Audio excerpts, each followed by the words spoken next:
And moving on to a critical issue impacting both Pakistan and its expatriates in the Middle East.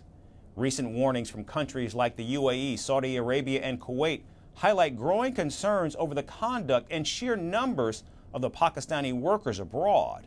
From rising crime rates to ethical breaches in workplaces, the reputation of Pakistanis is under intense scrutiny. How is the Pakistani government responding to these challenges, and what does it mean for those seeking opportunities overseas? Our next report brings you all the details. In the bustling streets of Islamabad, many young Pakistanis are filled with visions of a better future. For them, the Gulf has become a place where hard work could transform their lives. But recent developments have threatened to shatter these dreams. During a heated session of the Senate Standing Committee on Overseas Pakistanis, a grave disclosure was made. Gulf countries, including the UAE, Saudi Arabia, Qatar and Kuwait, had raised serious concerns about Pakistani expatriates. The UAE, which had a quota of 1.6 million Pakistani workers, was now hosting 1.8 million, and alarmingly, Pakistanis were implicated in nearly half of the crimes in the UAE. The complaints from Gulf nations were diverse and disturbing. Many Pakistanis travelling under the guise of pilgrimage ended up begging in these countries.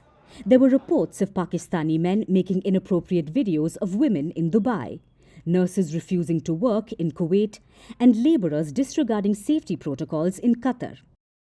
The Pakistani government, in a bid to curb this trend, had already suspended the passports of 2,000 beggars and blacklisted them for 7 years. The crackdown was not just a reaction to demands made by Gulf countries, but also a response to a deeper issue at home. Pakistan's economic instability has driven a mass exodus of its youth.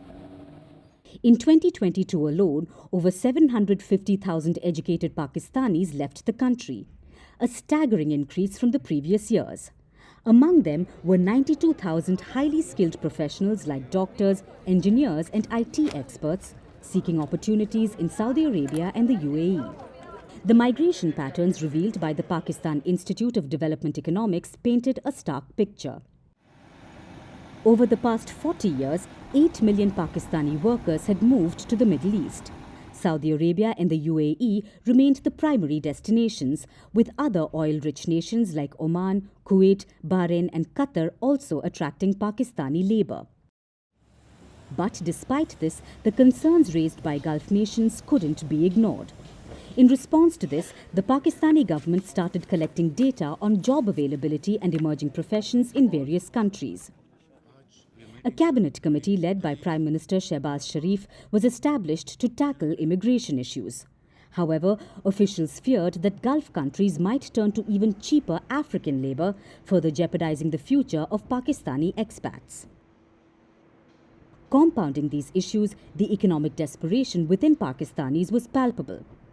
Pakistani beggars operating mainly in Saudi Arabia, Iran and Iraq had become a significant source of foreign exchange, albeit through illicit means. This practice not only tarnished Pakistan's image, but also fueled human trafficking concerns.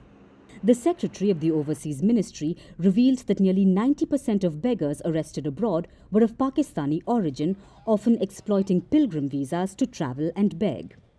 While the average daily amount collected by beggars varies across cities, Karachi records the highest amount at 2,000 rupees, which is just a little over $7. Annually, Pakistani beggars extract $42 billion, which is more than 12% of Pakistan's GDP. And despite the government's effort to curb begging and promote alternative employment, the problem persists.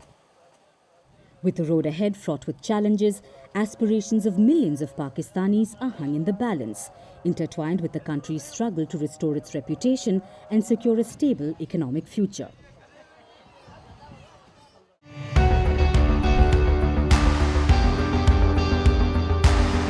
Across continents, one powerful news source. Bringing you diverse perspectives on the issues that matter.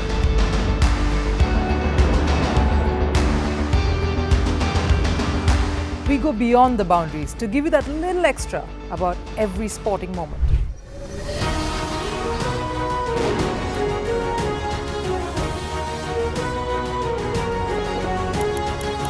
So thank you for making Firstpost 5 million strong. We're counting on your support, and you can trust us to bring you the news unfiltered and unvarnished.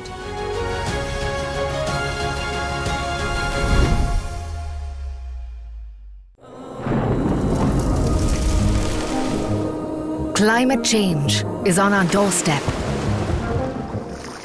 It's time for a revolution to take root. And it starts with 1.4 billion Indians. It starts with one tree. One tree for humanity. One tree for Mother Earth. One tree for our future. Project One Tree, a News 18 network initiative.